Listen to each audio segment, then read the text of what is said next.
On behalf of my co-investigators, it gives me immense pleasure to share with you all the results of a randomized trial looking at elective versus therapeutic neck dissection in the treatment of early oral node-negative squamous cell cancers.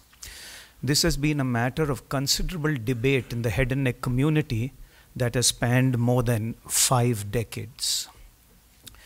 Contrary to popular belief, oral cancer is not a disease of our part of the world in Southeast Asia, but affects both the developed and the developing countries as seen from recent Globocan data. In fact, it is seen anywhere where there is a high incidence of excessive consumption of tobacco and alcohol. Ironically, today is World No Tobacco Day, and what could be a better day than today to share the results of this study? The management of early oral cancers is predominantly surgical. The primary is treated with a small excision, and it's usually straightforward, as apparent from this illustration. Controversy surrounds the management of the neck. There are 2 schools of thought. One school is the wait and watch, where they watch till the node develops and then do what is called a therapeutic neck dissection.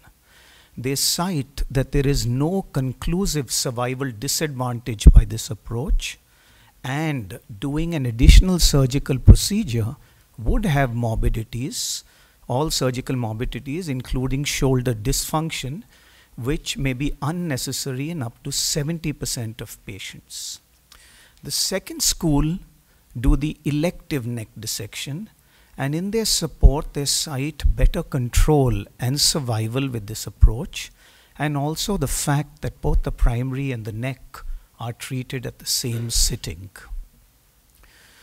So we went about to answer this question, and I'm presenting you the results of the first 500 patients. The trial began in 2004 and ran till June of 2014.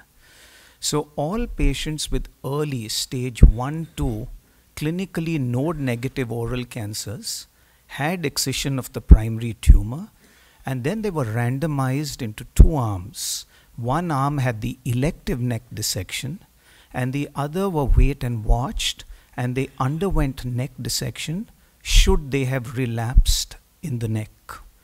The primary endpoint of our trial was overall survival, and the secondary endpoint, disease-free survival.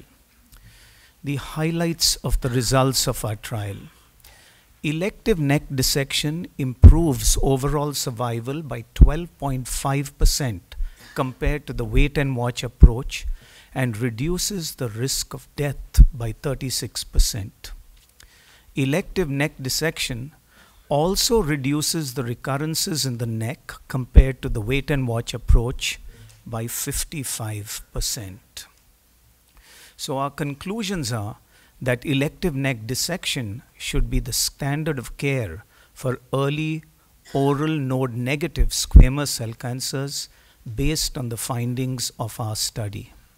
For every 8 patients who undergo elective neck dissection, 1 death is prevented.